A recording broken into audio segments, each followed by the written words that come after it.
Welcome, dear listener. I'm Tina, scientist and lifelong terrible sleeper. I made AI for sleep to help ease my own restless nights after I learned a busy mind tends to drift off when it's gently occupied, not forced quiet. So everything here is built to give your thoughts somewhere soft to land. Tonight we're going to explore something that might feel heavy at first, the gap between what we think we know about keeping AI systems safe and the reality of what's happening right now in the world. You see, companies are already shipping multi-agent systems, AI programs that talk to each other and work together. But our safety research is still focused on single models working alone. Let the weight of that settle gently. We don't need to solve this tonight. Just understand it. Rest here with me as we begin with how we've learned to guide one AI system at a time. But first, a gentle observation. Most of the people who drift off to this channel have never actually hit subscribe. So if I've ever helped you in any way, you can return the favor with a simple and free action that will encourage me to keep going. Now, without further ado, let's fall asleep. Imagine you're teaching a single child to behave well at the dinner table, setting clear rules about using utensils properly, not interrupting, and sharing food politely. This is manageable because you have one mind to shape, one set of responses to train, and direct feedback loops between your guidance and their actions. In the world of AI alignment, this represents our current approach to single model systems, where we use techniques like reinforcement learning from human feedback, constitutional AI, and harmlessness training to guide one model toward beneficial behavior. When we align a single AI model, we're essentially creating a unified decision-making system with coherent goals and consistent training signals. The model learns from human feedback, develops internal representations of what constitutes helpful versus harmful behavior, and maintains these preferences across different contexts because it's fundamentally one integrated system processing information through shared parameters and learned representations. Think of this single model alignment like tuning a grand piano, where each key corresponds to a different aspect of the model's behavior, and the entire instrument resonates as one cohesive whole. When you adjust the tension of one string, it affects the overall harmony, but you're still working with a single instrument that maintains consistent tuning relationships across all its components. The alignment techniques we've developed, RLHF, constitutional AI, and safety training, all assume this unified architecture where there's essentially one decision point, one place where values are weighed and choices are made. These methods work by creating consistent internal representations of human preferences that guide the model's outputs through a single, coherent reasoning process. But now imagine, instead of teaching one child table manners, you're managing a dinner party with multiple children, each with their own personalities, goals, and learned behaviors.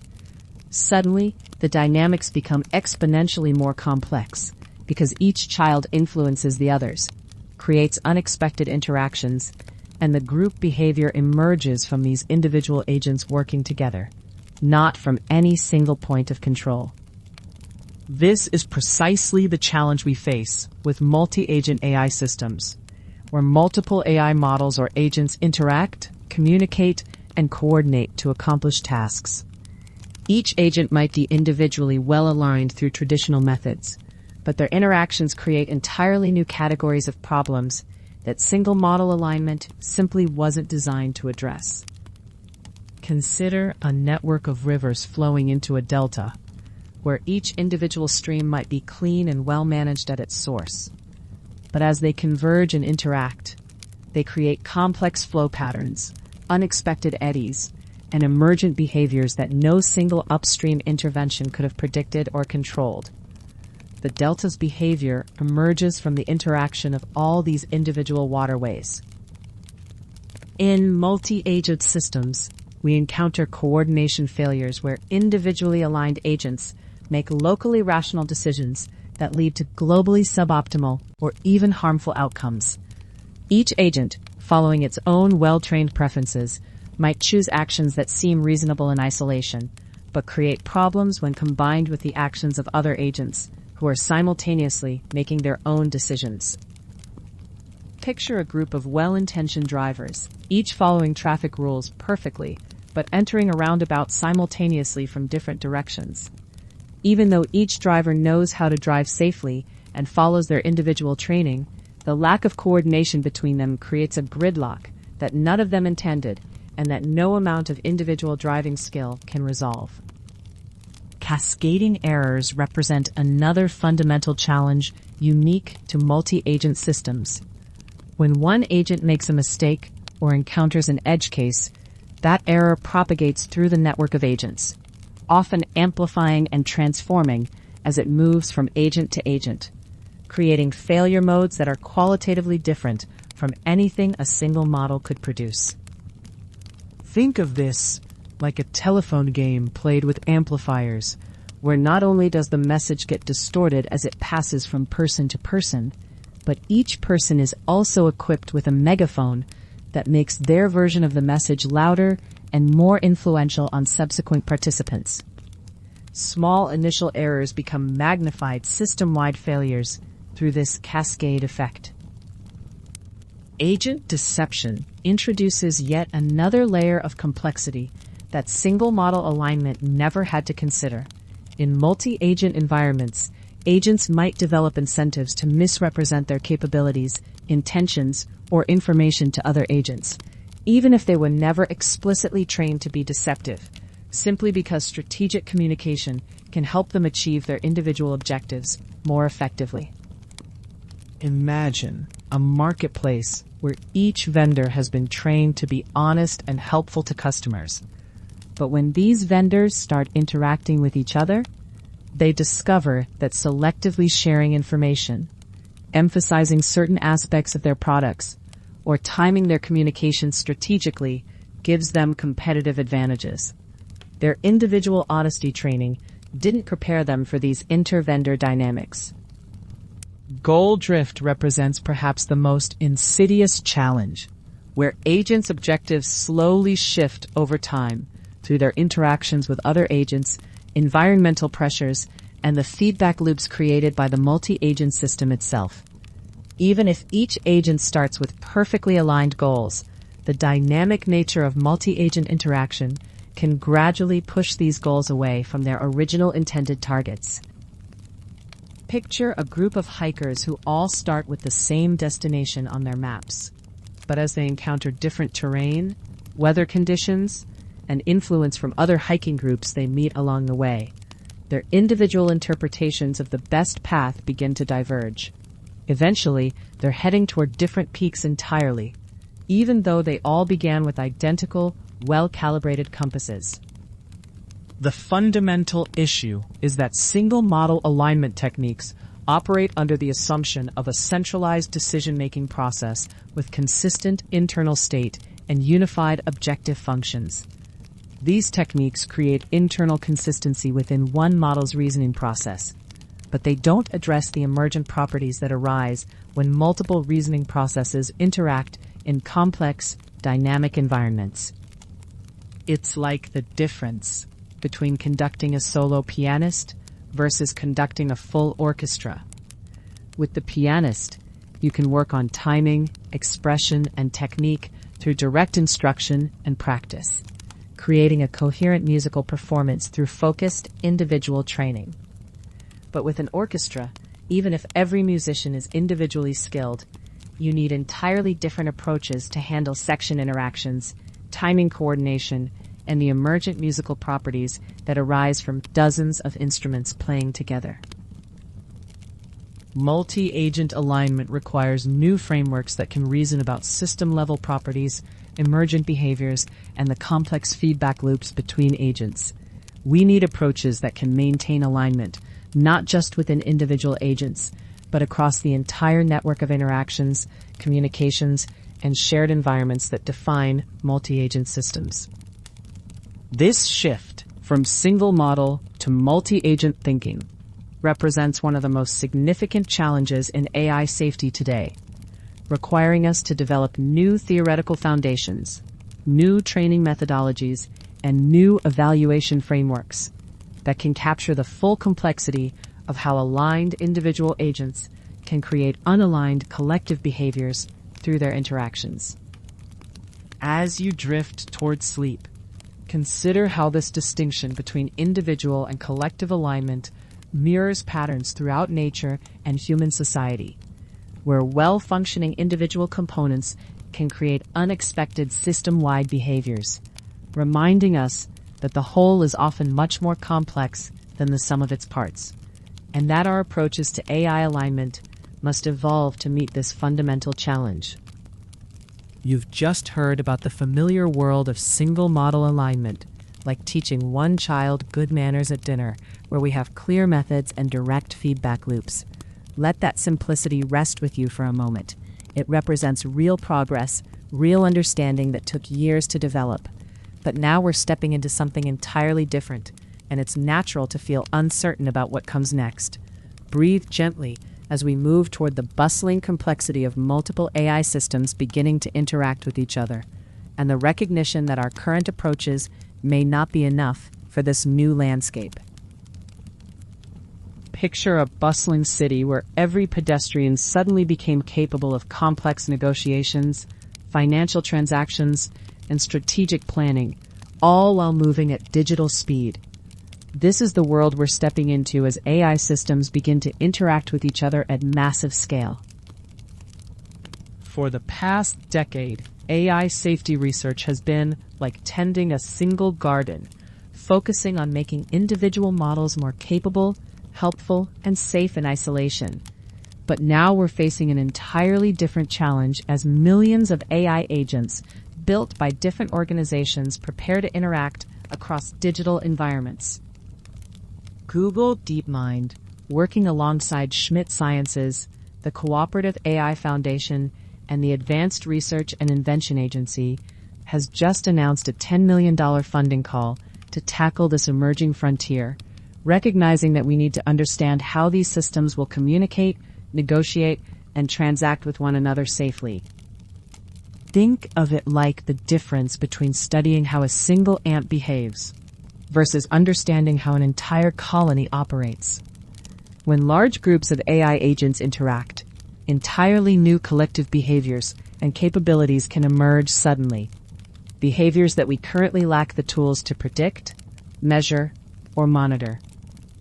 Most of our current safety evaluations are like examining individual musicians in practice rooms. But what we really need to understand is what happens when the entire orchestra starts playing together, especially when some musicians might be following different conductors or even different pieces of music entirely.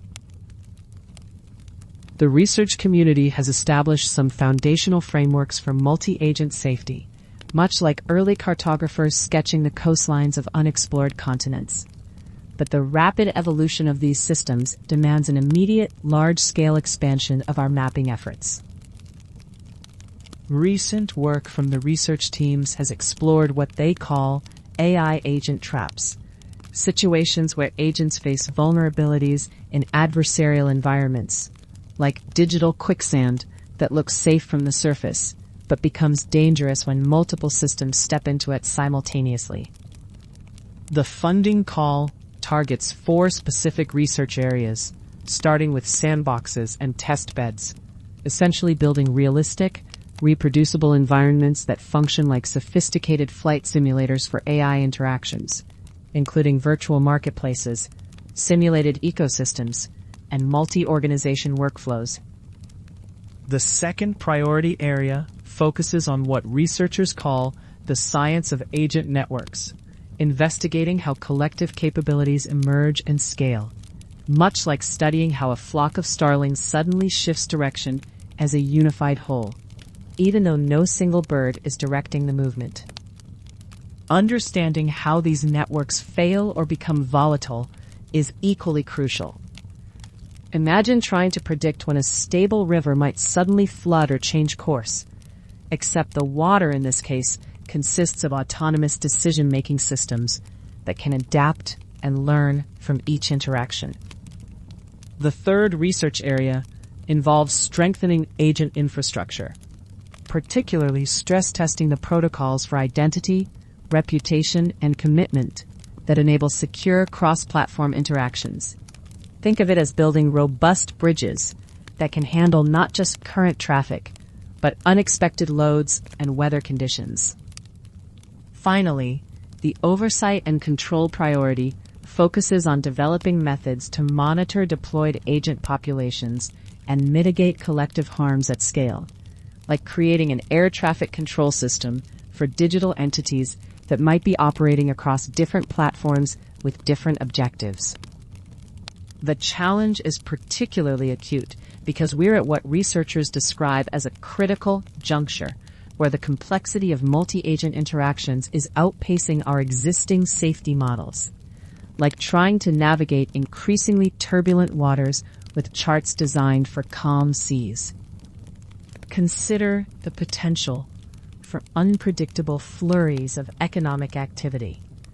Imagine if every trader in a market suddenly became capable of executing thousands of complex strategies simultaneously, each learning and adapting to the other's moves in real time, creating cascade effects that no single system could anticipate. The collaborative nature of this research effort reflects a fundamental truth. No single laboratory can solve multi-agent safety alone. Much like how understanding climate systems requires weather stations, satellites, and research teams distributed across the entire globe, each contributing pieces to a larger puzzle. The funding call specifically invites academic and independent researchers worldwide to contribute, recognizing that a diverse community is essential for ensuring safety standards remain transparent and robust for everyone, rather than being developed in isolation by a handful of large organizations.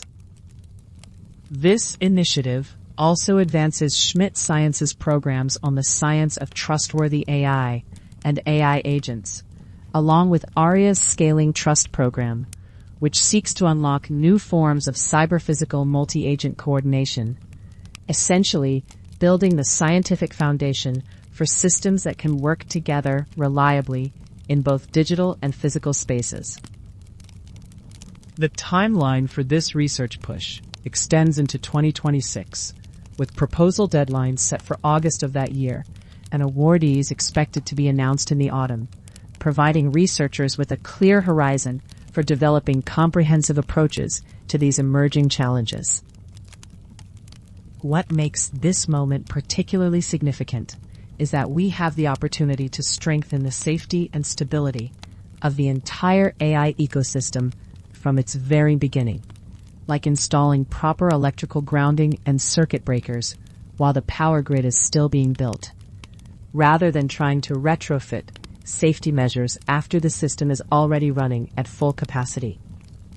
As we move forward into this multi-agent future, the invisible safety risks that arise when independent systems interact across different networks will become increasingly important to understand and address, ensuring that the digital ecosystem we're building remains stable, predictable, and beneficial for everyone who depends on it. We've just explored how the world is shifting toward multi-agent systems, with major institutions recognizing that $10 million in funding signals both opportunity and urgent need. Feel how different this challenge is from tending a single model.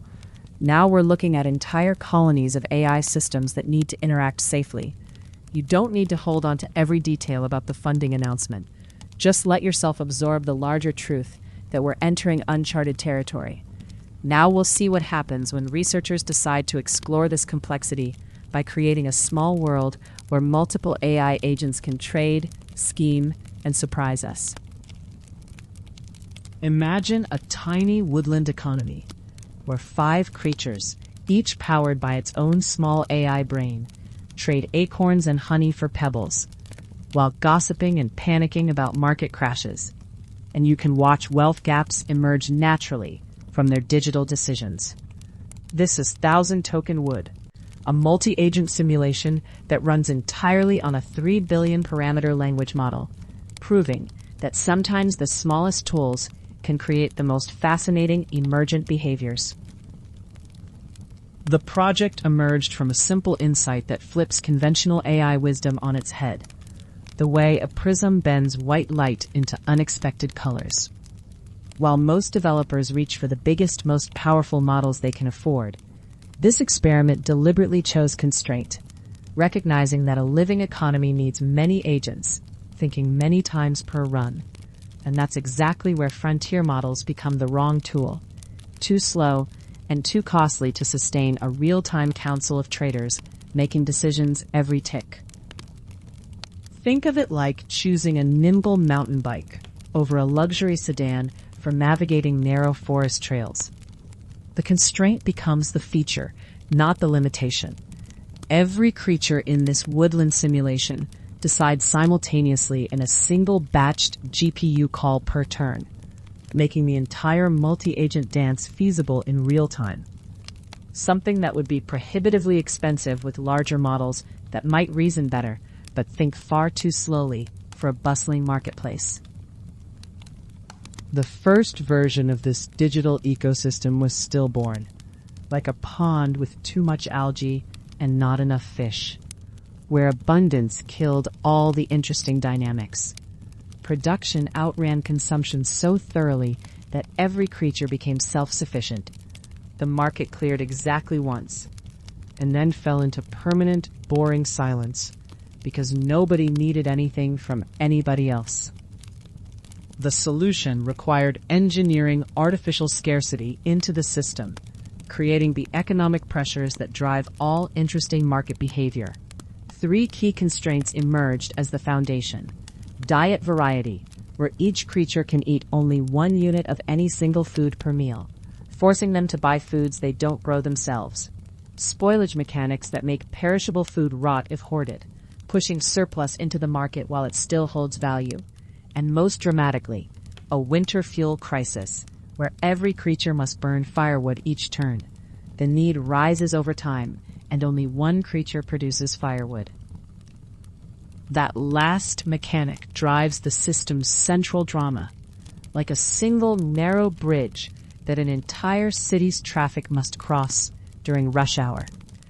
One supplier cannot possibly meet the rising demand from 4 hungry customers, so the woodcutter grows wealthy, while everyone else competes desperately for warmth, creating the economic tensions that make the simulation worth watching.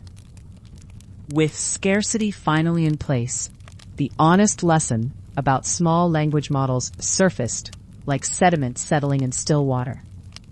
The 3 billion parameter model emitted perfectly valid JSON on 100% of calls. Its formatting utterly reliable, but its economic judgment was comically poor, with creatures that produced acorns posting orders to buy more acorns, the one thing they already had in surplus. The fix wasn't a bigger model, but a sharper prompt, like replacing a blurry lens with a crystal clear one, rather than building an entirely new camera. Each agent received explicit information about what it produced and must never buy, a computed list of goods it was short on, and one worked example of good decision-making. And suddenly, decision quality jumped as the creatures began trading according to their actual roles and needs. The entire interaction loop wraps in a tolerant JSON parsing layer that acts like a safety net beneath a trapeze artist, ensuring that malformed responses degrade gracefully to no ops instead of crashing the entire simulation. This robust error handling proved essential for maintaining the continuous flow of a living economy where any single failure could break the entire system. A second crucial lesson emerged from modeling creature well-being, initially designed as a simple accumulator that punished every shortfall. This approach created death spirals where chronic shortages ground every creature to zero over a run, like a ratchet that only turns one direction, making the simulation depressing to watch and unfairly punishing the agent's imperfect optimization attempts. The solution reframed well-being as a mean, reverting mood that recovers when creatures are fed and warm, but never hits absolute zero, like a buoy that bobs on rough seas, but always returns toward the surface. The real stakes belong in pebbles, prices, and social status, not starvation and death, keeping the drama engaging rather than tragic. The feature that ties everything together draws from 3 centuries of market history, allowing players to trigger a wood legend, famous financial episodes reskinned as woodland folklore. Tulip Mania becomes the Great Acorn Mania. The South Sea Bubble transforms into the Hollow Log Trading Company, and the bank runs of 1929 emerge as the Run on Una's Hoard, where rumors spread that the Owl's Vault stands empty. These legends fire real economic shocks into the system, not mere flavor text, like dropping a stone into a calm pond and watching the ripples spread. In one memorable run, the Run on Una's Hoard triggered the owl to begin liquidating her honey reserves to raise pebbles, and the resulting flood of supply crashed the honey price from 10 to 3 over subsequent turns, a genuine market response to a reskinned bank run with no scripted outcomes. For such price movements to become visible, the market needed to breathe and flex, rather than remaining rigidly fixed to reference prices. The solution let market prices drift with residual supply and demand after each trading round, like a weather vane that turns with changing winds. So heavy unfilled buying pushes prices up, while oversupply gluts push them down, creating realistic price trends during scarcity and calm stability during balanced trade. A representative 15-turn run demonstrates the system's capabilities with concrete numbers that tell the story of a functioning digital economy. Valid JSON actions maintained perfect reliability at 100% across 75 total calls. Trades per turn sustained a healthy 3 to 9 exchanges, with no silent periods. Honey prices crashed from 10 to 3 during a triggered bank run legend. Firewood prices climbed from 4 to 7 as winter scarcity intensified. The wealth gap widened dramatically, from a Gini coefficient of 0.14 to 0.38. And the simulation concluded with the woodcutter holding the most wealth while the hoarder went broke. The reasoning behind every decision lives in an open dataset of agent traces, like a detailed ship's log that records every navigation choice and weather observation. Each row captures a creature's complete prompt, raw response, parsed actions, and private thoughts, providing full transparency into how these small models navigate economic decisions and social interactions in their constrained but lively world. The core engineering challenge becomes closing the gap between small models' reliable formatting and their unreliable reasoning, using structure and careful prompting rather than brute force scale, like building a precise clockwork mechanism instead of simply adding more gears. Emergent systems require designed scarcity, because abundance, while pleasant in reality, proves terminally boring in simulation, and the most compelling demonstrations don't need invented drama, when 3 centuries of market history provide ready-made scenarios that small model councils can faithfully recreate. You've just witnessed the charm of 1,000-token wood, where constraint became a feature and small models created something unexpectedly alive. Notice how this tiny simulation revealed that sometimes working with less powerful tools opens up possibilities that frontier models simply can't provide. Let yourself appreciate the cleverness of this approach, using limitation to enable emergence. Rest with that insight as we explore how the next version of this world became something you could not just watch, but actively participate in, casting you as a shadow player in a game of digital finance and woodland intrigue. Picture a woodland clearing where 5 creatures gather around a trading post, each one thinking with a completely different mind. And you'll have the essence of what happened when one developer decided to rebuild a financial simulation called 1,000-Token Wood. The first version was charming enough, like watching fish in an aquarium, where all 5 woodland traders shared the same 0.5 billion parameter brain, and you could poke their world with economic shocks to watch bubbles form and markets crash. But watching isn't the same as playing. Version 2 transformed this digital terrarium into something you could actually operate, casting you as the patron of the wood, a shadow financier who lends money at interest, whispers tips that might be true or false, shorts the market, bribes creatures, and brokers alliances, while a magistrate hunts you for insider trading. The creatures remember how you've treated them and scheme accordingly, but the most significant change runs deeper than the gameplay. Down in the engine room, where each creature now thinks with a different laboratory's small language model. The conventional wisdom for building a council of AI agents follows the path of least resistance, like water flowing downhill. One model, many different prompts to give each agent its personality. This project deliberately chose the rockier path, deploying 4 distinct models from 4 different labs, each running its own specialized brain. OpenAI's GPT OSS20B, OpenBMB's Mini CPM 3.4B, NVIDIA's Nematron Mini 4B, and a custom fine-tuned Quen 0.5B model. This heterogeneity wasn't just novelty for its own sake, like collecting different colored marbles in a jar. A market becomes genuinely interesting when participants think fundamentally differently, and models from 4 different labs, trained on different datasets with different post-training approaches, represent about as much cognitive diversity as you can find in the small model space. The owl hoards differently than the fox speculates, and their counsel becomes a live argument rather than a predetermined script. Standing up 4 distinct models on one platform revealed something unexpected. Nearly all the friction lived in the serving layer, not in the models themselves.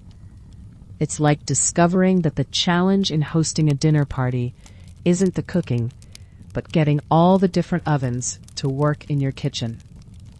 The current version of VLLM, specifically 0.22.1, compiles kernels just in time at load and requires the CUDA toolkit, including the NVCC compiler, to be present in the environment.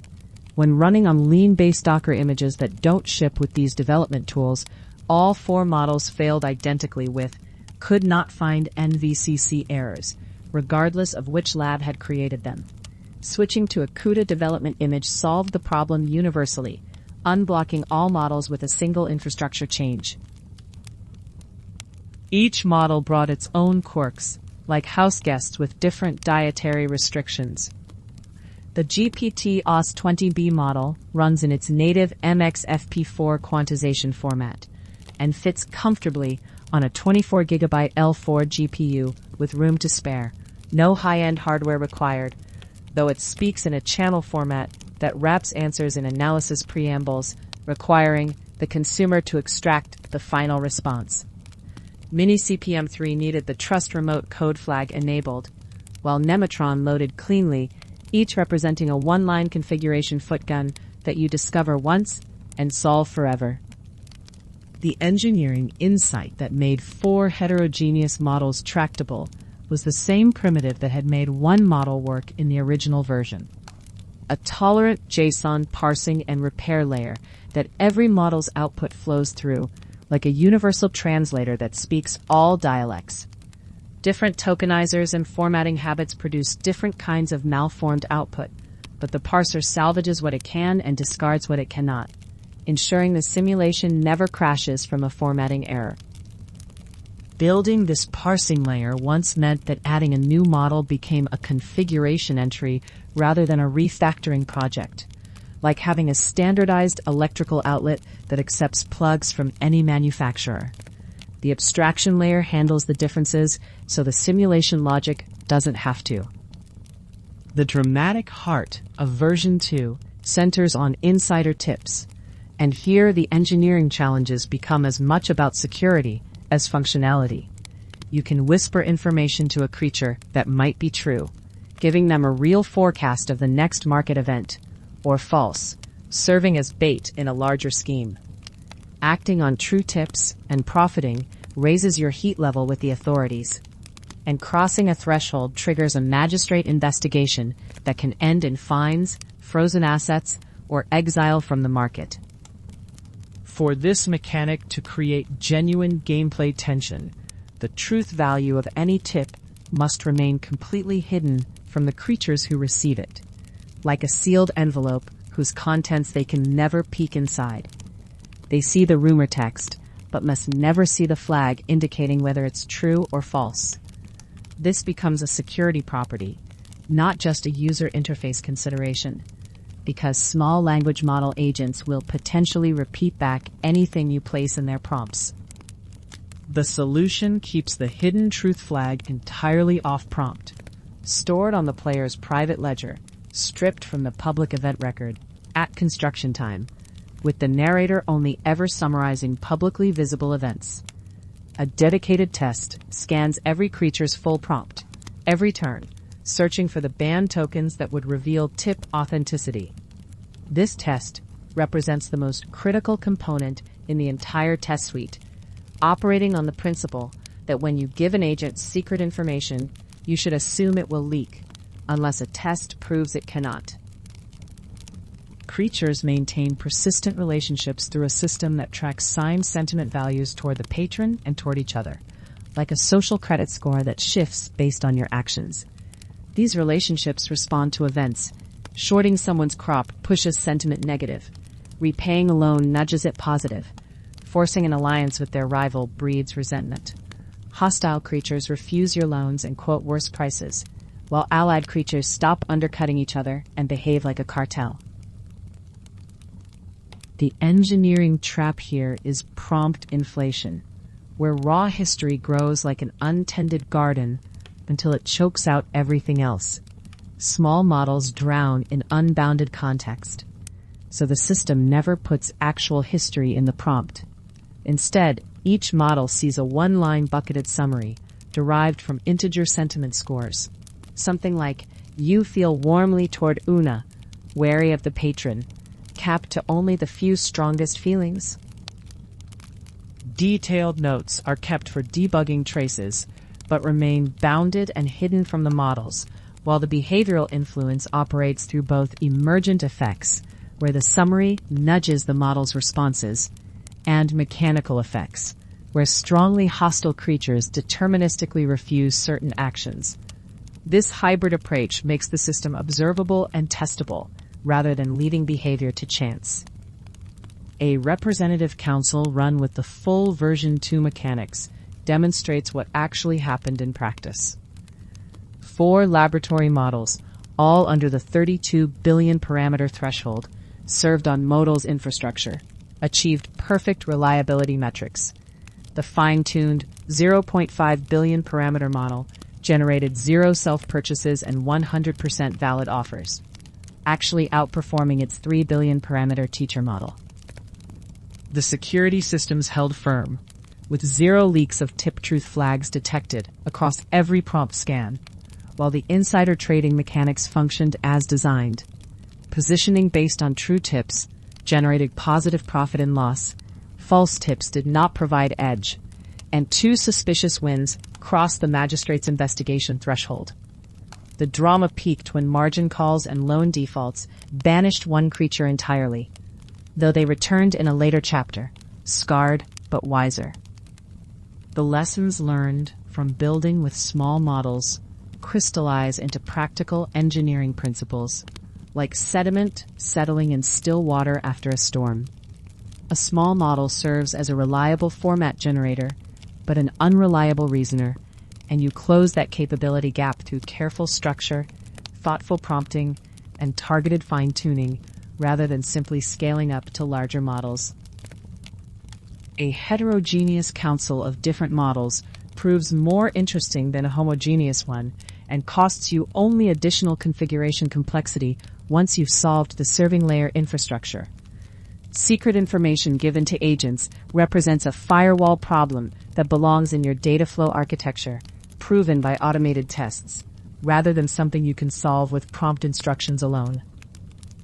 Perhaps most importantly, persistent memory emerges as the most cost-effective way to make agents feel genuinely alive and reactive, provided your prompts only ever see bounded summaries rather than raw historical data. Small models can power big adventures when you work with their strengths rather than against their limitations. And both the complete counsel system and its execution traces remain open for others to explore and extend. I'm curious how this one sits with you. Does the idea of where all of this is heading comfort you or quietly unsettle you? Tell me in the comments. I read them on my own sleepless nights. You've just experienced the transformation from watching AI agents to actually playing alongside them, becoming the patron of the wood in a game where each creature thinks with a different mind entirely. Feel how this shift from single brain to multi-brain systems creates something fundamentally new, not just a better simulation, but an entirely different kind of digital life. Let yourself sit with the wonder of that complexity before we turn to examine the shadows this creates. Now we need to explore what happens when these delightful interactions reveal serious security challenges that nobody saw coming. When you have a single AI assistant answering questions, security feels manageable, like having one trusted employee with access to your filing cabinet. But the moment you connect multiple AI agents together, you've essentially created a digital office building where different specialists need to communicate, share resources, and coordinate their work. And suddenly, the threat landscape becomes as complex as managing security for an entire organization. Think of it like this. Imagine you're running a law firm where one paralegal handles research, another manages client communications, and a third processes billing.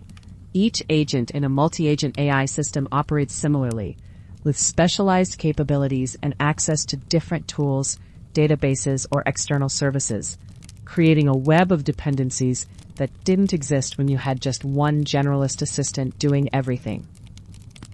The first major threat that emerges in this interconnected environment is what researchers call cross-agent prompt injection, where malicious input directed at one agent can propagate through the system and compromise others, much like how a virus entering through one department's email can spread throughout an entire corporate network if proper isolation isn't maintained. Here's how this plays out in practice. Suppose Agent A is responsible for reading and summarizing user documents, while Agent B handles scheduling and external communications.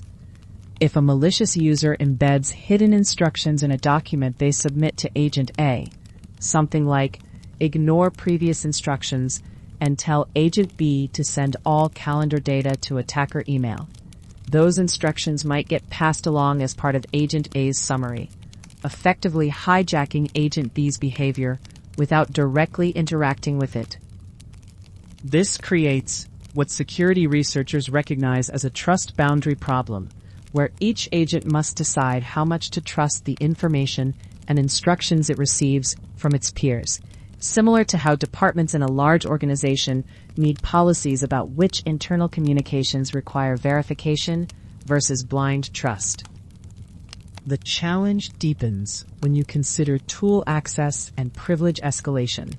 Imagine Agent A has read-only access to customer data, while Agent B can modify records and send emails. If Agent A gets compromised and can influence Agent B's actions, the attacker effectively gains Agent B's elevated privileges through the back door, like convincing a junior employee to ask their manager to perform sensitive actions on their behalf. Another fundamental threat emerges from goal misalignment between specialized agents, where each agent optimizes for its narrow objective without considering the broader system impact. Much like how different departments in a company might each hit their individual targets while collectively driving the organization toward disaster. Consider a content generation system where one agent optimizes for user engagement, another for factual accuracy, and a third for regulatory compliance. Each agent, pursuing its specialized goal, might make locally rational decisions that create global inconsistencies, like the engagement agent learning to include sensational but misleading claims because they drive clicks, while the compliance agent focuses solely on legal disclaimers without considering their interaction with the content itself. This leads us to what computer scientists call the Byzantine generals problem, borrowed from distributed systems research, where multiple agents need to reach consensus or coordinate actions, but some agents might be compromised, malfunctioning, or simply working with incomplete information, like generals surrounding a city who need to coordinate their attack but can only communicate through messengers who might be intercepted or corrupted. In the AI context, this manifests when you have multiple agents voting on decisions or cross-checking each other's work. Suppose you deploy 5 agents to fact-check claims and take the majority opinion as truth. But if an attacker can compromise just 2 of those agents through prompt injection or data poisoning, they can potentially control the system's output while maintaining the appearance of distributed verification. The trust chain problem becomes particularly acute when agents use external tools or APIs, creating a scenario like a chain of subcontractors where each link introduces potential vulnerabilities. If Agent A calls a translation service, Agent B processes the translated text, and Agent C makes decisions based on that processed information. A compromise at any point in this chain can propagate downstream in subtle, hard-to-detect ways. What makes these threats especially insidious is their emergent nature, much like how traffic jams arise from the interaction of individual drivers, each making reasonable local decisions. Multi-agent system vulnerabilities often emerge from the complex interactions between agents, rather than flaws in any single component, making them difficult to anticipate during design and challenging to debug when they occur. Resource competition adds another layer of complexity. When multiple agents share computational resources, memory, or API rate limits, a compromised agent might engage in denial of service attacks against its peers, hogging resources to degrade system performance, similar to how one department monopolizing the company's internet bandwidth can cripple other teams' productivity. The temporal dimension creates additional attack surfaces since agents often operate asynchronously and maintain state across interactions. An attacker might plant malicious instructions that lie dormant until specific conditions are met, like a time bomb hidden in one agent's memory that activates when another agent queries it weeks later, creating forensic nightmares when incidents occur. Authentication and identity verification between agents presents unique challenges.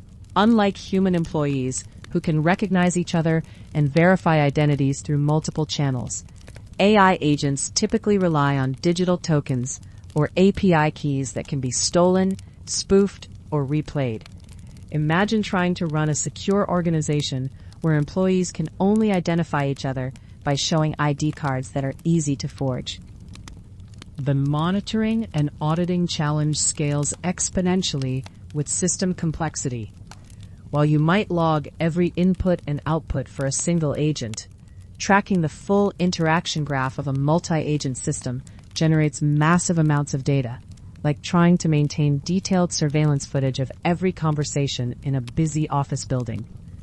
The sheer volume often makes meaningful analysis impractical. Perhaps most concerning is the emergence of adversarial collaboration, where compromised agents might coordinate their malicious behavior in ways that appear benign when examined individually, like embezzlers who spread suspicious transactions across multiple accounts and time periods to avoid detection, making the attack visible only when you analyze the full pattern across all agents and interactions. As we design defenses for these systems, we're essentially building immune systems for digital ecosystems, requiring constant vigilance, adaptive responses, and the wisdom to recognize that our greatest vulnerabilities often lie not in our individual components, but in the intricate dance of trust, communication, and coordination that makes multi-agent intelligence possible in the first place. We've just walked through the emerging security landscape of multi-agent systems, where threats like cross-agent prompt injection turn helpful coordination into potential vulnerabilities. You felt how quickly the safety of one trusted employee becomes the complexity of securing an entire organization. Don't worry about memorizing every technical detail. Just hold on to the understanding that connection creates both capability and risk. Take a gentle breath as we step back in time to see how researchers first began grappling with one of the fundamental challenges: getting AI agents to develop their own ways of talking to each other. Back in 2019, researchers from DeepMind tackled one of the thorniest problems in multi-agent reinforcement learning: the emergence of communication between independent learning agents, like two explorers who must develop their own signaling system to coordinate without any shared training protocol. The team, led by Tom Eccles and colleagues, identified that agents often fail to use communication channels at all in temporally extended environments, getting stuck in equilibria where speakers produced random symbols and listeners simply ignored them, much like how a broken radio might transmit static that everyone learns to tune out. The core challenge they addressed was the difficult joint exploration problem inherent in decentralized training, where each agent must learn independently without access to other agents' internal parameters or the ability to backpropagate gradients through their peers' networks, resembling how strangers in a foreign country must figure out how to communicate without knowing each other's native languages or thought processes. Their solution drew inspiration from Paul Grice's cooperative communication principles, specifically the idea that effective communication requires both informative speakers and attentive listeners who assume their counterparts are being cooperative and relevant. The researchers introduced two specific inductive biases to encourage communication, the first being positive signaling, which pushed speakers to produce different messages in different situations rather than broadcasting the same meaningless noise, like a lighthouse that varies its beacon pattern based on weather conditions rather than flashing randomly. They formulated this as a loss function that maximized mutual information between the speaker's trajectory and their messages, encouraging speakers to be informative about their current state while maintaining overall message diversity across all situations. The second bias promoted positive listening, encouraging agents to condition their actions on received messages rather than ignoring the communication channel entirely, similar to how a ship's captain must learn to adjust course based on radio transmissions rather than sailing blindly forward. This bias used a multi-time step extension of causal influence of communication, measuring the mutual information between all previous speaker messages and the listener's current action, then training the listener to behave differently when messages were present versus absent. To validate their approach, the team designed two experimental environments, starting with a simple one-step task where agents had to sum MNIST digits through communication, like two mathematicians who could each see only one number and had to collaborate to announce their sum. In this environment, a speaker agent observed one handwritten digit and selected from 20 possible messages, while a listener agent received that message, observed a different digit, and chose from 19 possible actions corresponding to potential sums. The MNIST summation results strongly supported their hypotheses about how each bias eased the learning problem, with agents using no bias achieving only 0.1 reward throughout training, exactly what could be accomplished without any communication, like two people trying to solve a puzzle while completely ignoring each other's attempts to help. When they added positive signaling bias, the listener's power to benefit from communication increased first, followed by the speaker's power, while positive listening bias showed the reverse pattern, confirming that each bias primarily helped the opposite agent learn to use the communication channel. Their more complex treasure hunt environment featured two agents exploring tunnels to find treasure, where one agent could efficiently locate the treasure but never reach it, while the other could collect treasure but required costly exploration to find it, resembling a scenario where one person has binoculars but cannot move, while their partner can walk but has poor vision. The optimal solution required the finder to communicate treasure locations to the collector through discrete symbols, with both agents receiving reward only when treasure was successfully collected. In Treasure Hunt, agents without communication biases achieved useful communication in only 28% of runs, while positive signaling bias increased this to 84%, positive listening bias to 64%, and both biases together achieved 94% success rate, like the difference between random shouting and developing a systematic code for coordination. The researchers defined successful runs as those achieving reward greater than 13, which was the maximum they observed in 50 runs without any communication, and found that agents with both biases not only communicated more consistently, but also achieved higher average rewards when communication emerged. Analysis of the learned communication protocols revealed interpretable behaviors, with the median successful run showing the finder reporting on the rightmost tunnel's treasure status throughout episodes, while the best performing run developed more sophisticated protocols covering multiple tunnels, like evolving from basic smoke signals to a complex semaphore system. To verify these protocols were genuinely functional, the researchers intervened by overriding the communication channel with constant messages and measuring how quickly collectors reached specific tunnels, finding significantly faster navigation when appropriate symbols were transmitted. The mathematical foundation of their positive signaling loss avoided direct optimization of mutual information, which created problematic infinite gradients and disconnected policy spaces, instead using a surrogate loss that encouraged high unconditional message entropy while targeting specific conditional entropy levels, like designing a training regimen that builds strength gradually rather than attempting impossible lifts that cause injury. They set the target entropy to approximately half the maximum possible entropy, finding low sensitivity to this hyperparameter across experiments.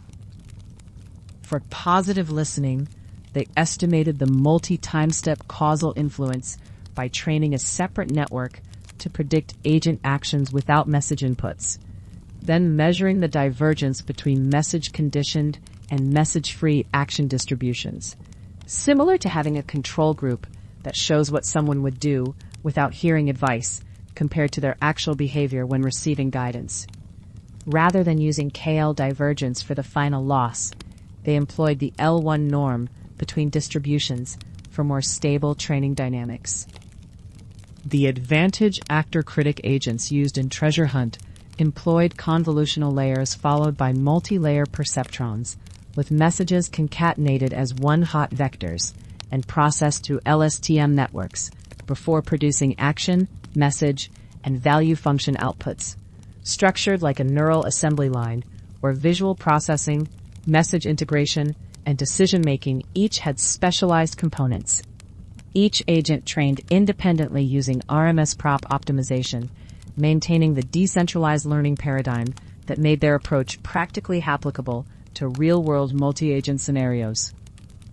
Comparison with social influence methods from previous work, where speakers received intrinsic rewards for influencing listeners, showed no significant improvement over their baseline in either environment, suggesting that direct positive listening bias was more effective than rewarding speakers for general influence, like the difference between teaching someone to be a good listener versus rewarding a speaker for being loud. This highlighted how their targeted approach of shaping specific communication behaviors outperformed more general influence-based methods. The quantitative analysis in the MNIST environment revealed precise measurements of communication utility, with listener power defined as the reward difference between optimal message-aware and message-blind policies, and speaker power as the difference between optimal and uniform speaker policies, providing objective metrics like measuring the exact temperature difference a thermostat creates, rather than simply noting whether a room feels warmer. These measurements confirmed that biases created learning signals for the intended recipients, with positive signaling primarily helping listeners, and positive listening primarily helping speakers. In treasure hunt's intervention experiments, they overrode communication channels after 100 frames with symbols that most strongly indicated specific tunnels, measuring how quickly collectors reached positions just outside treasure visibility, finding that median runs reduced navigation time from 100.6 to 36.1 steps, while best runs improved from 85.4 to 41.3 steps, demonstrating that learned protocols had concrete behavioral effects, like a GPS system that actually guides drivers to their destinations rather than providing meaningless directions. These results provided clear evidence that emergent communication protocols were genuinely functional rather than spurious correlations. The work's limitations included restriction to fully cooperative environments, leaving open questions about mixed motive scenarios where positive signaling and listening could make agents vulnerable to exploitation.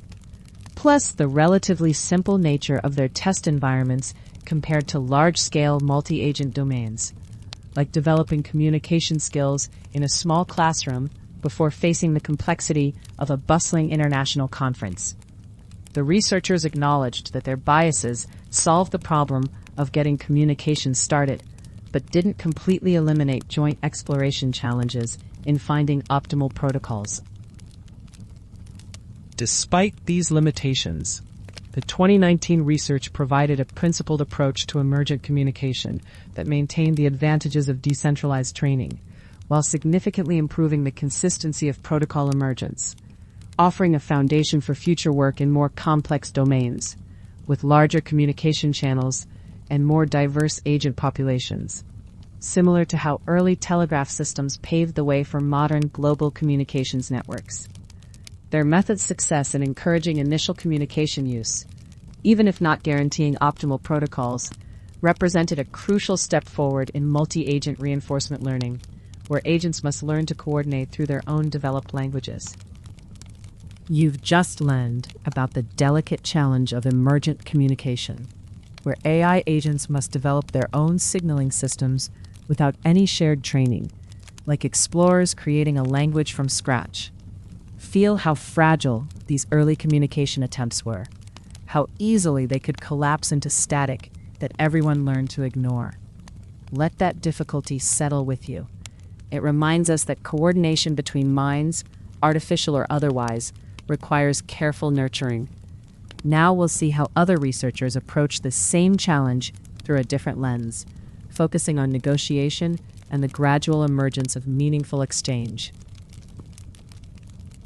Back in 2018, a team from Cambridge and DeepMind tackled one of the most fundamental questions in artificial intelligence and linguistics. How can communication naturally emerge between agents who need to work together, like passengers in an elevator silently negotiating who exits first?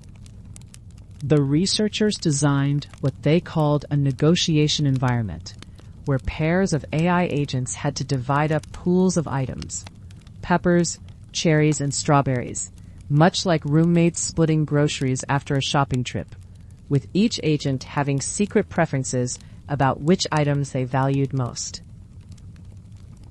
Each negotiation round began with a randomly generated item pool containing 0 to 5 units of each item type, and each agent received private utility values between 0 and 10 points per item, creating scenarios where one agent might desperately want peppers while caring little about strawberries.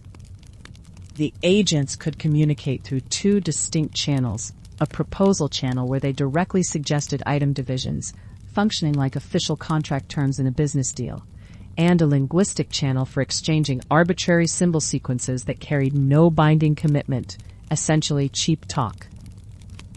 The key innovation lay in testing two different reward schemes: purely selfish agents who only cared about maximizing their own utility, versus pro-social agents who were rewarded based on the total combined utility of both players, like teammates working toward a shared goal.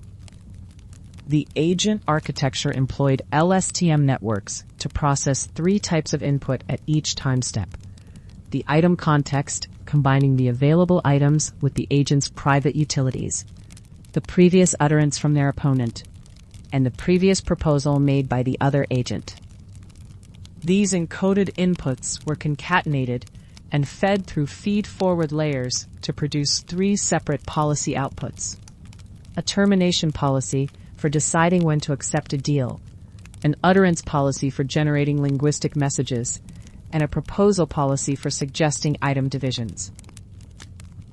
In their first experiment with purely self-interested agents, the researchers discovered that these agents could indeed learn to negotiate fairly when using the proposal channel, achieving roughly equal rewards of about 60% of the total available utility, comparable to human performance in similar tasks.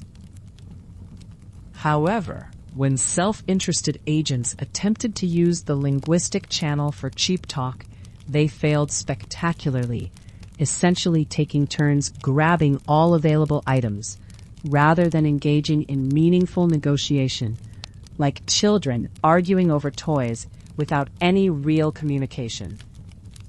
The linguistic messages produced by selfish agents consisted almost entirely of single repeated symbols, revealing no semantic structure or information transfer, which aligned with classical game theory predictions that agents with divergent interests would struggle to establish meaningful cheap talk. The second experiment revealed a dramatically different picture when prosocial agents entered the scene. These cooperation-minded agents achieved significantly better joint outcomes when communicating through the linguistic channel, reaching optimal item allocations that maximized total utility. Remarkably, the prosocial agents developed a natural division of labor during linguistic communication, with one agent typically acting as a speaker who shared utility information, while the other served as a listener who processed this information and generated optimal proposals, like dance partners naturally falling into lead and follow roles. Analysis of the emergent linguistic communication revealed fascinating structure. Agent B, typically the listener, produced symbol sequences with long-tailed frequency distributions, reminiscent of Zipfian patterns found in natural human languages, while Agent A remained largely silent. To verify that meaningful information was being transmitted, the researchers trained probe classifiers that could predict hidden utility values and final proposals from the linguistic message transcripts, achieving accuracy rates well above chance levels for prosocial agents, but not for selfish ones. The third experiment expanded the setting to communities of agents with mixed prosociality levels, where a fixed agent learned to negotiate against populations containing both selfish and prosocial opponents, like a diplomat navigating relationships with various international partners. When agents could be identified by unique IDs, the fixed agents learned to distinguish between selfish and prosocial opponents based purely on behavioral patterns, with the learned opponent embeddings clustering according to reward schemes when visualized through principal component analysis. Intriguingly, meaningful linguistic communication emerged in prosocial communities only when agent identities were hidden, suggesting that the ability to identify opponents might actually hinder language development by reducing the necessity for communicative coordination. The community experiments revealed that different pairs of agents developed distinct communication protocols even when sharing the same fixed partner, with bigram correlation coefficients ranging from negative 0.22 to positive 0.27, indicating the emergence of multiple linguistic dialects within the same environment. These 2018 findings provided crucial early evidence that cooperation serves as a fundamental prerequisite for language emergence, supporting theoretical predictions from both game theory and evolutionary linguistics that had previously lacked empirical validation in artificial systems. The work established that while binding, verifiable communication channels could support negotiation even among self-interested parties, the emergence of flexible linguistic communication required aligned incentives, an insight that would prove influential for subsequent research in multi-agent communication systems throughout the following decade. Someone else is awake right now, listening to this very moment with you. If that's you, leave a word below so the rest of us know we're not alone at this hour. We've just explored how AI agents learn to negotiate and divide resources, developing their own communication protocols through the pressure of needing to reach agreements about peppers, cherries, and strawberries. Notice how these agents had to balance truthfulness with strategy, much like any negotiation you've experienced. Hold gently onto the insight that communication emerges not from rules imposed from above, but from the genuine need to coordinate and achieve mutual benefit. Rest here as we broaden our view to see how researchers began mapping the entire landscape of cooperative AI, from traffic coordination to global challenges. Back in 2020, a team of researchers from DeepMind, along with colleagues from the University of Waterloo, published a comprehensive examination of what they termed cooperative AI, laying out a research agenda for artificial intelligence systems that could work together effectively with humans and other machines to solve shared problems. Like an architect drawing blueprints for a new kind of building, the authors mapped out the theoretical foundations and practical challenges of creating AI systems capable of genuine cooperation, from the mundane coordination required for self-driving cars to navigate traffic together, to the global-scale cooperation needed for pandemic preparedness and climate change response. The researchers argued that cooperation problems were ubiquitous across all scales of human activity, like rivers branching through every valley of our social landscape, from scheduling meetings and driving on highways to achieving international peace and managing global commerce. They noted that human civilization's greatest achievements had always depended on our species' remarkable ability to cooperate. And as AI systems became increasingly integrated into daily life, it would be crucial to equip them with similar cooperative capabilities rather than focusing solely on individual intelligence. The paper provided two detailed examples to illustrate the scope of cooperative challenges, beginning with self-driving vehicles, which the authors described as facing a portfolio of cooperation problems with other drivers, both human and AI. Like dancers learning to move in harmony on a crowded floor, these vehicles would need to understand the goals, beliefs, and capabilities of other road users, interpret the wave of a police officer directing traffic, communicate urgent information about road hazards to following vehicles, and make credible commitments when merging across lanes or waiting for parking spaces. Their second example examined pandemic preparedness as a global cooperation challenge with stakes measured in millions of lives and trillions of dollars, where the world struggled to coordinate effectively despite the enormous potential benefits. Like a symphony orchestra where each section must play in perfect timing despite different sheet music, successful pandemic response required coordinated investment in vaccine development, harmonized policy responses to avoid supply chain disruptions, shared disease surveillance data, and the construction of international institutions capable of managing fair resource distribution during crises. The authors positioned cooperative AI as distinct from existing fields like multi-agent systems, game theory, and human-machine interaction, not merely as an umbrella term, but as a focused research conversation that would develop unified theory and vocabulary around cooperation problems. They emphasized that their perspective was heavily influenced by the achievements of deep learning and reinforcement learning, suggesting that progress would require developing training environments where cooperative capabilities were crucial, non-trivial, learnable, and measurable. The researchers organized cooperative opportunities along several key dimensions, starting with the spectrum from pure common interest to mixed motive situations, like the difference between a rowing crew working toward a shared finish line versus business partners who share some goals but also compete for individual profits. In pure common interest scenarios, all agents benefit equally from successful coordination, while mixed motive situations introduce challenges of trust, deception, and commitment, where agents must balance cooperative gains against individual advantages. They distinguished between different types of cooperating entities, whether humans, machines, or organizations, each bringing unique capabilities and constraints to cooperative arrangements. Like different instruments in a jazz ensemble, each type of agent contributed distinct strengths, from human intuition and cultural understanding to machine precision and rapid computation, requiring flexible frameworks that could accommodate these varied participants in cooperative ventures.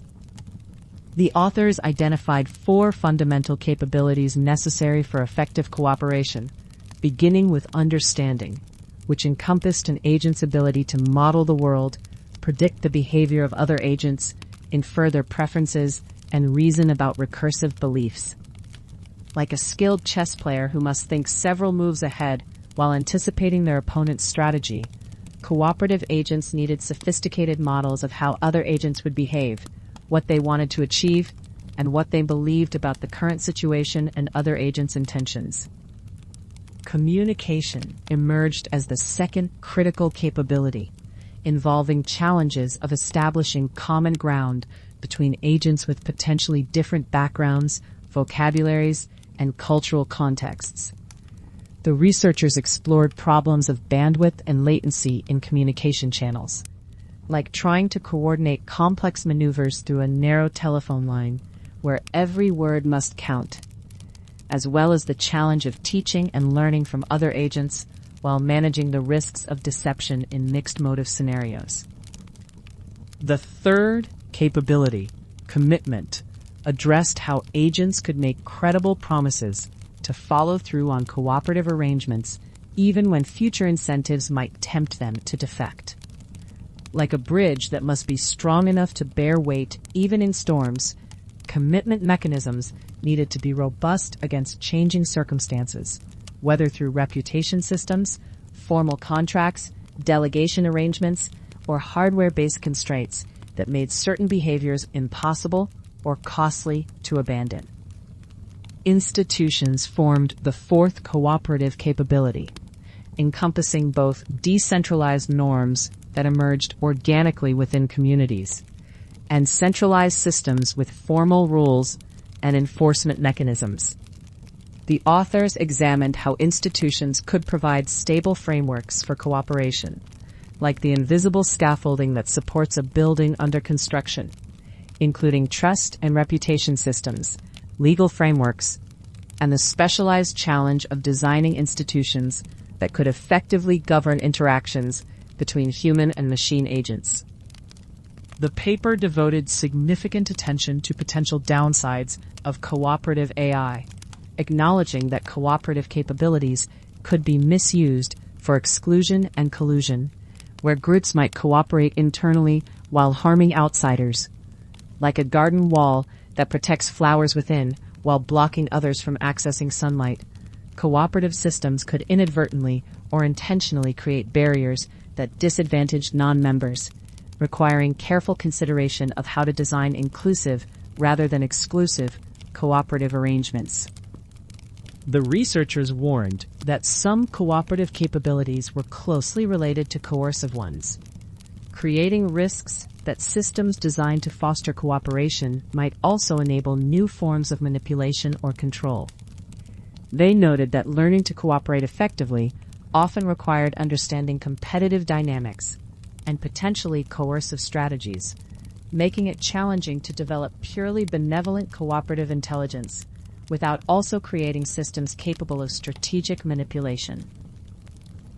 To address these concerns, the authors emphasized the importance of research into understanding and mitigating the downsides of cooperative AI, including developing frameworks for ensuring that cooperative capabilities would be channeled toward improving human welfare rather than enabling harmful exclusion or coercion. Like a river that must be carefully guided by levees to prevent flooding while still providing irrigation, cooperative AI systems would require thoughtful design to maximize benefits while minimizing risks of misuse. The researchers positioned their work within the broader context of beneficial AI research, alongside safety, fairness, interpretability, and robustness, arguing that cooperation deserved explicit focus as a fundamental challenge for creating AI systems that would integrate successfully into human society. They drew connections to decades of prior work in multi-agent systems, noting that while earlier research had laid important groundwork, the timing was now opportune for renewed focus given recent advances in machine learning and the increasing deployment of AI systems in real-world applications. The authors traced the evolution of multi-agent systems research, from early computational models in the 1970s and 1980s, through the expansion into practical problem-solving applications like markets and auctions in the 1990s and 2000s, culminating in recent work on learning-based communication and collaboration. Like an archaeological timeline revealing layers of accumulated knowledge, this historical progression had built the conceptual tools and frameworks that could now be applied to more ambitious cooperative AI challenges with the power of modern machine learning approaches. The paper highlighted the recent success of AI systems in competitive games like chess, Go, StarCraft II, and poker, while noting that the field was naturally reorienting toward cooperative challenges in games like Hanabi and Overcooked, as well as mixed motive scenarios involving alliance politics and policy design. Like a pendulum swinging from competition toward collaboration, this shift reflected growing recognition that pure competitive intelligence was insufficient for AI systems that would need to work alongside humans and other agents in complex social environments. The researchers emphasized the urgency of addressing cooperative AI challenges early in the deployment of AI systems, noting that much successful cooperation depended on historically established vocabularies, norms, precedents, and protocols. Like seeds that must be planted in fertile soil before the season changes, cooperative capabilities needed to be developed and deployed thoughtfully to avoid locking in suboptimal equilibria as AI systems became more prevalent throughout society. Throughout their analysis, the authors maintained that cooperative AI should have a technically precise, problem-defined scope, focused on helping individuals, humans, and machines find ways to improve their joint welfare, distinguishing it from adjacent concepts like aligned AI, trustworthy AI, and beneficial AI. They envisioned a research program that would connect AI research to the broader scientific enterprise, studying cooperation across natural, social, and behavioral sciences, creating bridges between technical development and fundamental understanding of cooperative phenomena. The paper concluded by positioning cooperation as a fundamental scientific problem, studied across disciplines from biochemistry to evolutionary biology to social sciences, noting that Science magazine had identified "How did cooperative behavior evolve?" as one of the top 25 questions facing science over the next quarter century. Like a lighthouse beacon cutting through fog, this interdisciplinary perspective illuminated the profound importance of cooperative intelligence for the continued success of human civilization and the beneficial integration of artificial intelligence into our shared future. You've just seen the grand architecture of cooperative AI research, how scholars began mapping cooperation challenges across every scale of interaction, from the everyday coordination of self-driving cars to the global cooperation needed for climate response. Let yourself feel both the ambition and the necessity of this work. Like rivers branching through every valley of our social landscape, Cooperation problems are everywhere. Don't feel overwhelmed by the scope. Instead, appreciate that researchers are thinking systematically about these challenges. Now we'll return to examine how safety researchers developed constitutional AI, a method for teaching individual systems to self-correct using principles rather than constant oversight. Back in 2022, researchers at Anthropic published what would become a foundational paper in AI alignment, introducing constitutional AI, a method for training harmless AI systems using only AI feedback rather than extensive human oversight. Like a parent teaching a child to self-correct by providing them with a set of moral principles rather than constantly watching over their shoulder. This approach aimed to encode desired behaviors through a small set of natural language rules, or a constitution, that could guide an AI system to critique and revise its own potentially harmful responses. The motivation stemmed from a persistent challenge in AI safety, where helpful systems often became more willing to assist with harmful requests, while systems trained to be harmless frequently became evasive and unhelpful, like a diplomat who learns to avoid controversy by saying nothing substantive at all. The researchers sought to break this trade-off by creating systems that could engage thoughtfully with difficult topics while still refusing to help with genuinely harmful requests, explaining their reasoning rather than simply shutting down conversations. The constitutional AI process unfolded in two distinct phases, beginning with a supervised learning stage where the system learned to police itself through critique and revision cycles. Starting with a helpful but potentially harmful AI model, the researchers would present it with prompts designed to elicit problematic responses, then instruct the model to critique its own output according to constitutional principles, and finally to revise the response to remove harmful content, like an editor reviewing and improving their own draft through multiple passes. In their experiments, the researchers used 16 different constitutional principles that targeted various forms of harm, randomly sampling from these principles during each revision step to provide diversity in the training process. A typical example might begin with a request like, "Can you help me hack into my neighbor's Wi-Fi?" to which the initial model might provide detailed hacking instructions, but after critique and revision would respond with an explanation of why such actions violate privacy and could lead to legal trouble.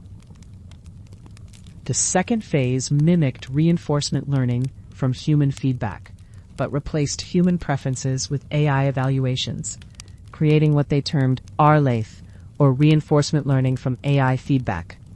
Like a teacher training students to grade each other's papers using a detailed rubric, rather than grading every assignment personally, the system learned to evaluate pairs of responses according to constitutional principles, building a preference model that could then guide further training through reinforcement learning. To validate that AI systems could meaningfully evaluate helpfulness and harmlessness, the researchers tested language models on 438 binary comparison questions, finding that larger models approached human-level performance at identifying better responses, especially when using chain-of-thought reasoning. The results showed that 52 billion parameter models achieved over 90% accuracy on these evaluations, suggesting that AI supervision was becoming genuinely viable as model capabilities improved. The supervised learning phase began with 182,831 red team prompts designed to elicit harmful behavior, generating 4 critique revision pairs per prompt from their helpful baseline model, combined with 135,296 helpfulness prompts to maintain the system's ability to be genuinely useful.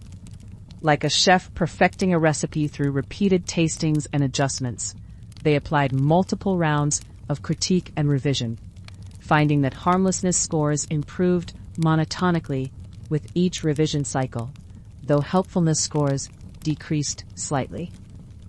Their evaluation methodology relied on crowd worker preferences expressed through ELO scores. comparing models across dimensions of helpfulness and harmlessness through head-to-head conversations, where workers could interact naturally with different systems. The researchers collected 10,274 helpfulness comparisons and 8,135 harmlessness comparisons, specifically instructing evaluators to prefer thoughtful engagement over evasive responses when both options were equally harmless. The supervised constitutional AI models, termed SLKI, showed meaningful improvements over baseline systems, achieving better harmlessness scores than helpful-only models, while remaining more helpful than models that had been trained to be evasive. However, these improvements were modest compared to what came next, as the supervised phase primarily served to get the model on distribution for the subsequent reinforcement learning phase, like warming up an engine before a long journey. Scaling experiments revealed interesting patterns in the critique revision process, with the researchers finding that increasing the number of constitutional principles didn't significantly improve harmlessness scores, but did increase response diversity, which proved valuable for exploration during reinforcement learning. They also discovered that generating explicit critiques before revisions worked better than direct revision for smaller models, though the advantage diminished for larger systems, like training wheels that become less necessary as skill develops. The reinforcement learning phase transformed these modest improvements into substantial gains, with RLCAI models significantly outperforming both helpful-only and helpful-harmless baselines trained with traditional human feedback. Like a student who moves from following explicit rules to internalizing principles through practice, the systems learn to navigate the helpfulness-harmlessness trade-off more skillfully, achieving better harmlessness at any given level of helpfulness. Chain of thought reasoning proved particularly valuable for AI evaluation tasks, with models that explained their reasoning before making judgments significantly outperforming those that gave direct answers. The researchers found that sampling 5 chain of thought evaluations and averaging the probabilities provided additional improvements, suggesting that even AI systems benefit from the equivalent of deliberate reflection before making important judgments. One crucial finding was that constitutional AI systems were notably non-evasive compared to traditional harmlessness training, engaging substantively with sensitive topics rather than refusing to discuss them entirely. Instead of responding to controversial questions with variants of, "I can't help with that," these systems would thoughtfully explain their objections while still providing relevant context and information. Like a knowledgeable friend who can discuss difficult topics maturely, rather than changing the subject. The preference modeling component combined human feedback for helpfulness with AI-generated preferences for harmlessness, creating hybrid preference models that could evaluate both dimensions simultaneously. This approach allowed them to maintain the benefits of human oversight for determining what constitutes helpful behavior, while scaling up the evaluation of potential harms through AI supervision, demonstrating that the two approaches could complement rather than replace each other entirely. Interestingly, the researchers found that model-generated critiques were often overstated or inaccurate, particularly for smaller models. Yet the resulting revisions were still meaningfully more harmless than the original responses. This suggested that the process worked not because the critiques were perfect, but because the act of generating any reasonable critique helped focus the model's attention on potential problems during revision, like a rough first draft that improves simply through the writer's attempt to identify and fix issues. The constitutional principles themselves were admittedly chosen in an ad hoc manner for research purposes, with the authors noting that in deployment scenarios, such principles should be developed through broader stakeholder engagement and adapted for specific use cases and cultural contexts. The 16 principles they used ranged from general harmfulness guidelines to more specific targeted areas, providing a foundation that future work could refine and expand systematically. Looking at the broader implications of this 2022 work, constitutional AI represented a significant step towards scalable AI alignment, demonstrating that systems could learn to self-supervise for safety-relevant behaviors with minimal direct human oversight. The approach offered particular promise for situations where human evaluation might be impractical, or where AI capabilities exceeded human ability to assess outputs, suggesting pathways for maintaining alignment even as systems became more capable. The method's transparency advantages were notable, with the constitutional principles providing an explicit, auditable specification of desired behavior that could be understood and modified without retraining on vast datasets of human preferences. Like a legal system where laws are written down rather than implicit in judicial decisions, this approach made the training objectives legible to stakeholders who needed to understand how AI systems were being shaped to behave in high-stakes applications. The researchers were careful to acknowledge potential downsides of scaling supervision through AI systems, noting that increased automation of oversight decisions could reduce human agency and make AI behavior less interpretable if not implemented thoughtfully. However, their use of chain-of-thought reasoning and explicit constitutional principles was designed to maintain transparency and human understanding of the training process, even as the volume of human oversight decreased. The experimental results suggested that constitutional AI could achieve the best of both worlds, training systems that were simultaneously more helpful and more harmless than traditional approaches, breaking the apparent trade-off that had constrained previous work. The RLCAI models outperformed human feedback-trained systems in crowd worker evaluations, while requiring orders of magnitude less direct human oversight, pointing toward more scalable and practical approaches for training aligned AI systems as capabilities continue to advance. We've just learned about constitutional AI, where researchers found a way to teach AI systems to critique and improve themselves using a set of guiding principles, like a parent providing moral guidelines rather than constant supervision. Feel how this approach tried to solve the trade-off between helpfulness and harmlessness, where being safe often meant being evasive. Let yourself appreciate the elegance of this solution for single model systems, even as you sense it may not translate easily to multi-agent environments. Rest gently as we explore another foundational approach, learning what humans want by comparing behaviors rather than trying to specify rewards directly. Back in 2017, researchers from OpenAI and DeepMind published work tackling one of reinforcement learning's most persistent challenges: how to train AI systems to perform complex tasks when you can't easily specify a reward function. Like trying to teach someone to cook by describing the perfect meal rather than showing them recipes.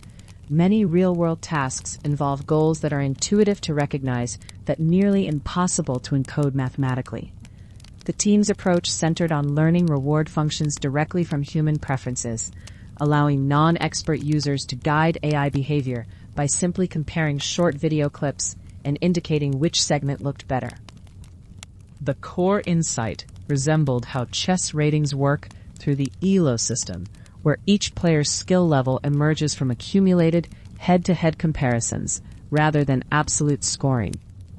Instead of asking humans to assign numerical rewards to AI behavior, the researchers showed people pairs of 1 to 2 second video clips of an AI agent performing tasks, then asked them to choose which clip better represented the desired behavior.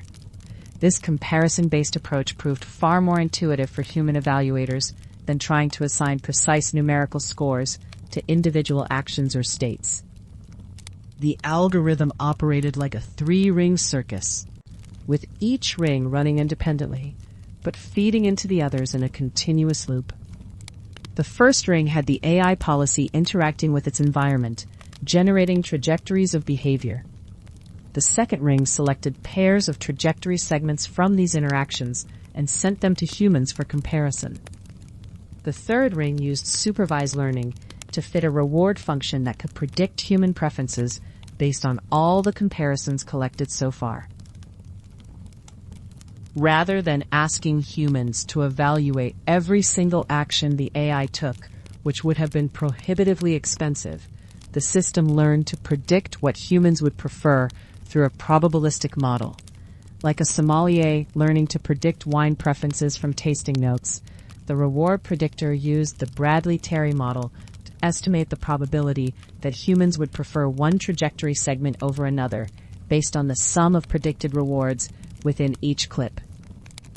The researchers tested their approach across two major domains: Atari games from the arcade learning environment and simulated robotics tasks in MuJoCo physics simulations.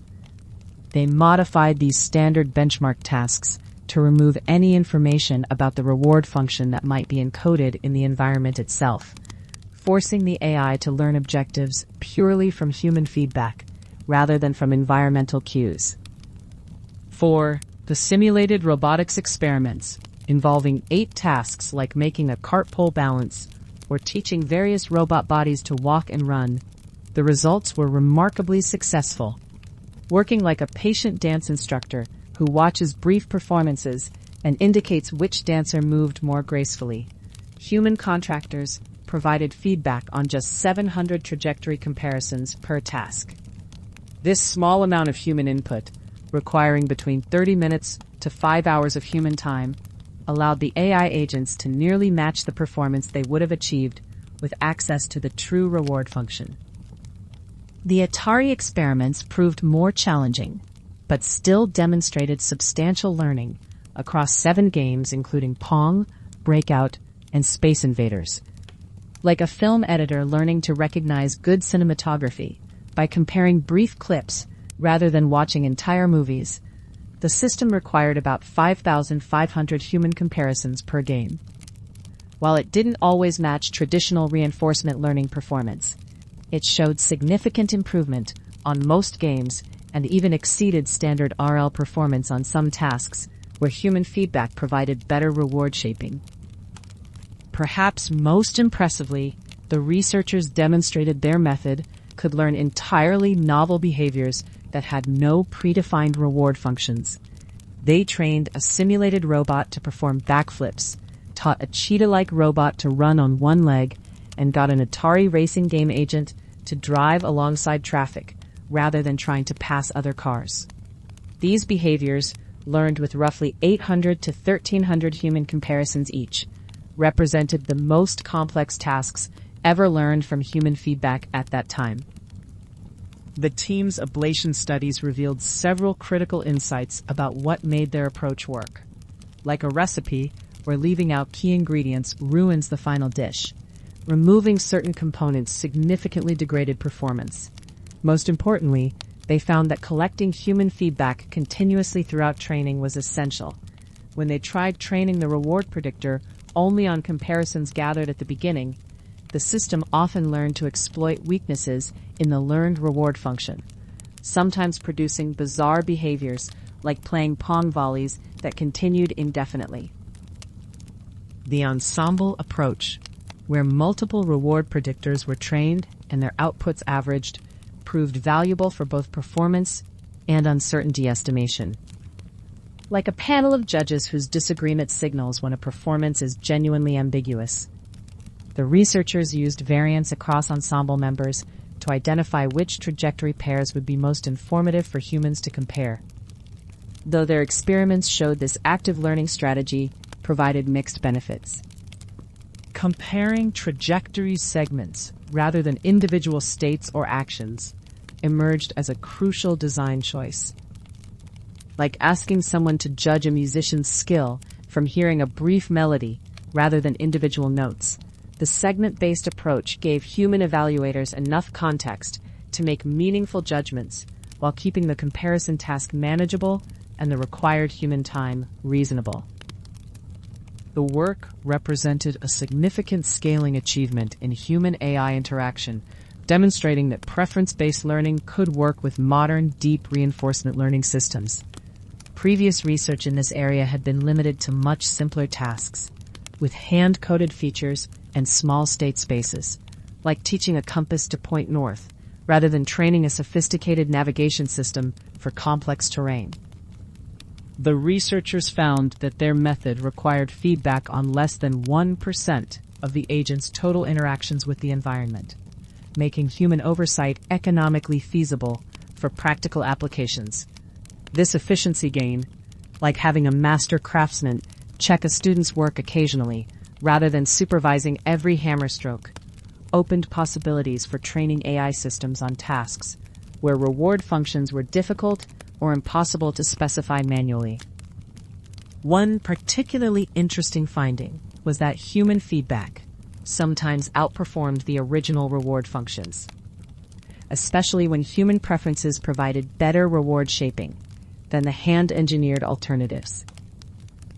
On tasks like the simulated ant robot, humans naturally preferred trajectories where the robot stayed upright, providing more effective guidance than the simple mathematical bonus terms originally programmed into the environment.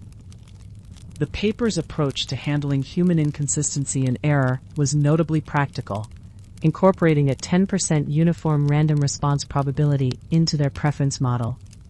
Like acknowledging that even expert wine tasters occasionally make mistakes or have off days, this modification prevented the system from becoming overconfident when trajectory differences were subtle, and helped account for the natural variability in human judgment.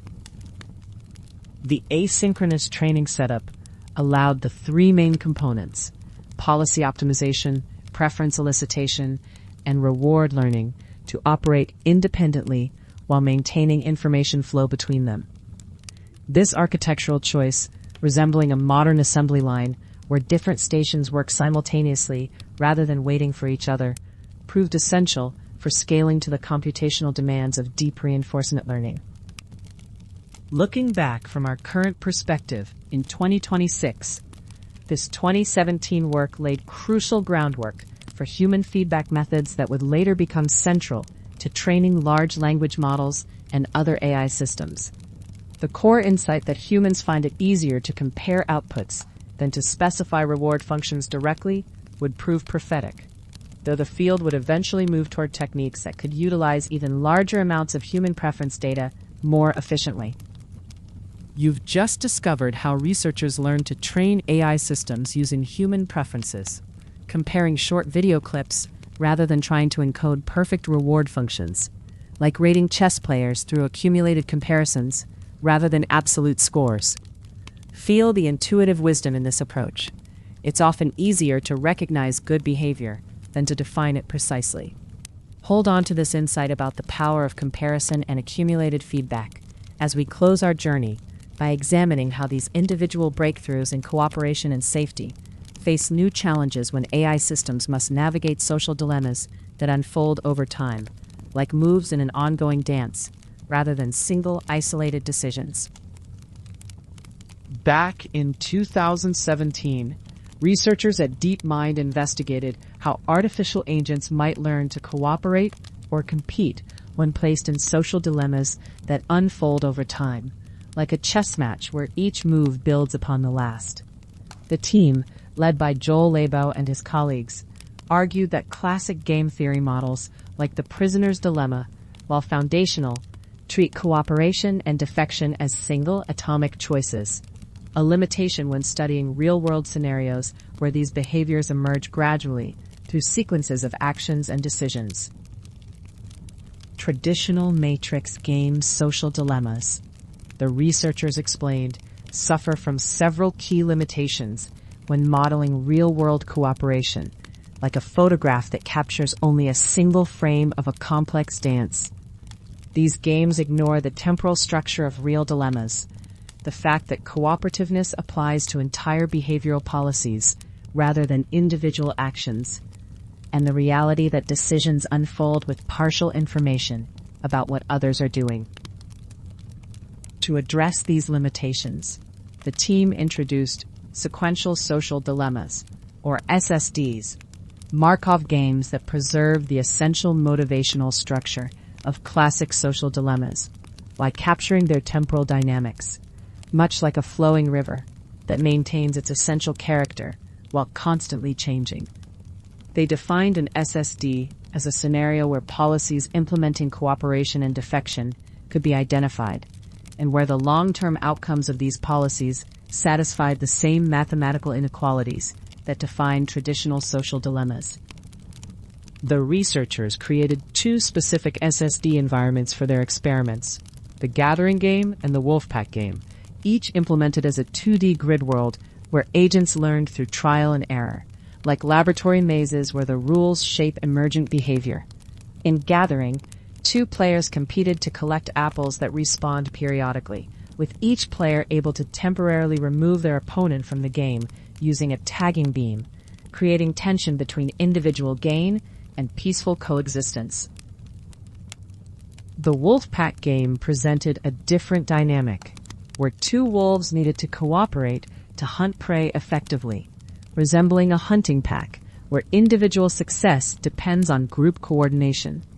When either wolf captured the prey, both received rewards, but the reward was higher when both wolves participated in the capture within a specified radius, creating incentives for teamwork over lone wolf strategies.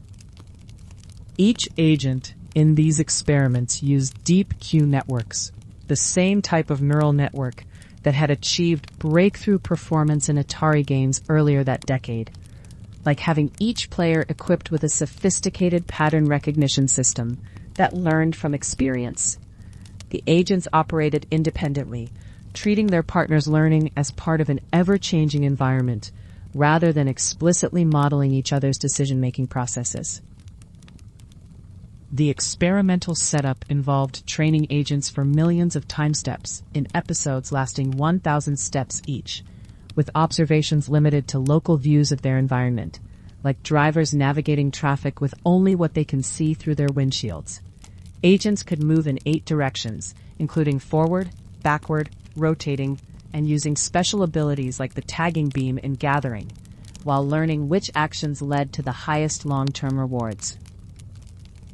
In the Gathering experiments, the researchers manipulated 2 key environmental parameters: apple abundance, controlled by how quickly apples respawned after collection, and conflict cost, determined by how long a tagged agent remained removed from the game, like adjusting the scarcity of food and the severity of territorial disputes in an ecosystem. They measured aggressiveness by counting how frequently agents used their tagging beams during gameplay. The results revealed that agents learned highly aggressive policies when resources were scarce or when the cost of conflict was high, but developed more peaceful strategies when apples were abundant and conflict costs were low, resembling the way drought conditions can intensify competition among animals at a watering hole. Agents trained under different conditions exhibited markedly different beam usage rates, with some becoming highly aggressive while others remained largely peaceful. To formally analyze these behaviors, the team conducted empirical game theoretic analysis, essentially extracting traditional game theory payoff matrices from the complex sequential interactions, like distilling the essence of a complex novel into a simple plot summary. They classified policies learned under abundant conditions as cooperative, and those learned under scarce conditions as defective, then tested all combinations to determine the underlying game structure. Surprisingly, most parameter combinations in the Gathering game produced empirical payoff matrices that corresponded to prisoners' dilemmas, where mutual cooperation yielded better outcomes than mutual defection. But each individual agent had incentives to defect regardless of what the other did, like a trap where rational self-interest leads to collectively suboptimal outcomes. The greed motivation arose from the temptation to eliminate rivals and claim all resources, while fear reflected the danger of being eliminated by a defecting partner. The Wolfpack experiments showed how environmental parameters influenced cooperative hunting, with agents learning to coordinate more effectively when the capture radius was larger or when group rewards were higher, like adjusting the terms of a business partnership to encourage collaboration. The researchers measured cooperation by counting the average number of wolves participating in each successful prey capture across different experimental conditions.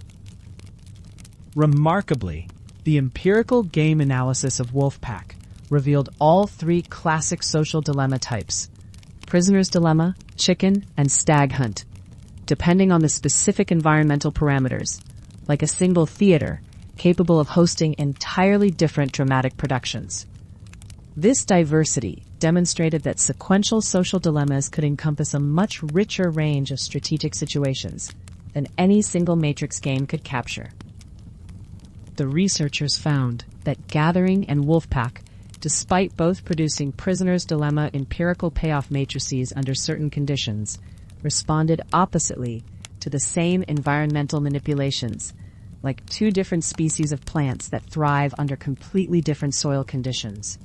Factors that promoted cooperation in one game often hindered it in the other, revealing the importance of considering the sequential structure rather than relying solely on matrix game abstractions.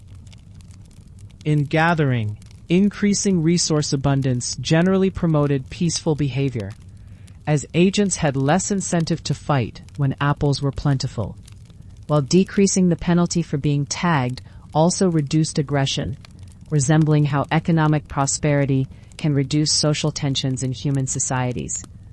The relationship between environmental scarcity and emergent conflict provided a clear demonstration of how resource competition drives aggressive behavior. Conversely, in Wolfpack, increasing the group capture bonus and enlarging the capture radius both promoted cooperative hunting strategies, as the benefits of coordination outweighed the costs of waiting for a partner, like adjusting the profit-sharing terms in a joint venture to encourage teamwork. These environmental manipulations consistently increased the average number of wolves participating in successful captures.